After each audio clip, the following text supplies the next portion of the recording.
சேலம் மாவட்டம் ஓமலூரில் உள்ள அதிமுக புறநகர் மாவட்ட கட்சி அலுவலகத்தில் அதிமுக பொதுச் செயலாளர் எடப்பாடி பழனிசாமி செய்தியாளர்களை சந்தித்தார். அப்போது அவர் கூறியதாவது, அதிமுக ஆட்சி காலத்தில் முன்னாள் முதல்வர் ஜெயலலிதா ஆட்சி காலத்தில் தொடங்கப்பட்ட அம்மா உணவகம் ஏழை எளிய மக்கள் தொழிலாளர்கள் வயிறார நல்ல உணவை சாப்பிடும் வகையில் செயல்பட்டது. தரமான உணவை மலிவான விலையில் கொடுத்ததால் பொதுமக்கள் உள்ளிட்ட அனைத்து தரப்பினரிடம் நல்ல வரவேற்பு இருந்த நிலையில் திமுக ஆட்சிக்கு வந்ததும் 19 இடங்களில் அம்மா உணவகங்கள் மூடப்பட்டன.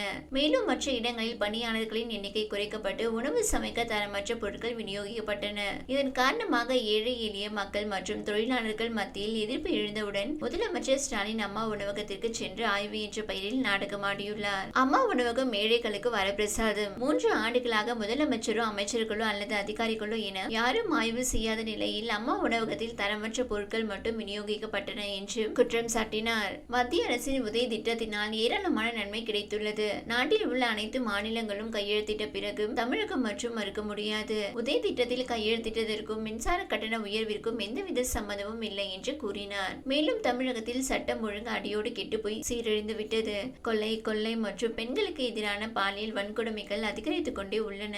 கடந்த 200 நாட்களில் மட்டும் மாநிலம் முழுவதும் 565 கொலைகள் நிகழ்ந்துள்ளன. இதிலிருந்தே தமிழகத்தில் சட்டம் ஒழுங்கு நிலைமை என்னவென்று தெளிவாக தெரியும் என்றார். குற்றவாளிகளை கைது செய்து நடவடிக்கை எடுக்க விடாமல் காவல்துறையினரின் கைகள் கட்டப்பட்டுள்ளன. அதனால் தான் கொலை சம்பவங்கள் தொடர்ந்து நடக்கின்றன. பள்ளி மற்றும் கல்லூரிகளுக்கு அருகில் கஞ்சா விற்பனை தொடர்ந்து நடைபெற்று வருகிறது. இதனால் எதிர்கால இளைஞர் சமுதாயம் கெட்டு சீரழியும் நிலைக்கு தள்ளப்பட்டு விட்டது. இதுபோன்ற குற்றவாளிகளை சட்ட ரீதியாக தண்டித்தால் மட்டுமே தமிழகத்தில் போதைப் பொருள் விற்பனை கட்டுக்குள் வரும் என்றார். அதிமுகவில் இருந்து நீக்கப்பட்டவர்கள் குறித்து இனிமேல் பேசுவதற்கு இடமில்லை. ஊடகத்தினர் நீக்கப்பட்டவர்கள் குறித்து தொடர்ந்து கேள்வி எழுப்புகின்றனர். அவர்களை பற்றி இனிமேல் கேள்வி கேட்க வேண்டாம். நானும் அவர்களை பற்றி பேச மாட்டேன். வேண்டும் என்று திட்டமிட்டு ஊடகங்களின் நேர்காணல்களிலும் விவாத மேடைகளில் அதிமுகவில் இருந்து நீக்கப்பட்டவர்களை பற்றி பேசுகின்றனர். திமுக ஆட்சியில் மக்களை பாதிக்கக்கூடிய எந்த பிரச்சனையை குறித்து ஊடகங்கள் விவாதிப்பதில்லை. திமுக ஆட்சியில் எல்லா துறைகளிலும் ஊழல் மலிந்துவிட்ட நிலையில் ஊடகங்கள் துணை இருப்பதால் தான் திமுக ஆட்சி நடைபெற்று வருகிறது.